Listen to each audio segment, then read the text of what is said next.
চট্টগ্রাম বিশ্ববিদ্যালয়ের ছাত্র দলের ভাইয়েরা নির্যাতনের শিকার হয়েছেন বলে পত্রিকাতে আমি দেখেছি। শিবিরকে দোষী সাব্যস্ত করা হচ্ছে। আমরা আমাদের বক্তব্য স্পষ্ট করেছি যে যারা সত্যিকারের দোষী, যদি সে ছাত্র শিবিরের যদি কেউ হয়, আমরা সাংগঠনিকভাবে তাদের পানিশমেন্টের ব্যবস্থা করব।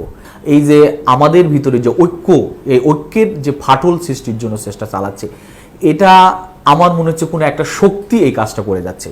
এবং এই যে মূল্যবোধ, আদর্শিক নৈতিকতা এবং মেধার সমন্বয়ে ছাত্র শিবির, এই পার্থক্যটা আমরা দেখি আর কি। আর ছাত্র দলের সভাপতি যে বক্তব্যটা দিয়েছেন সেটার ব্যাপারে এতটুকু বলতে চাই যে নিঃসন্দেহে তারা হয়তো কোনো একটা দৃষ্টিকোণ থেকে এই বক্তব্য দিয়েছেন।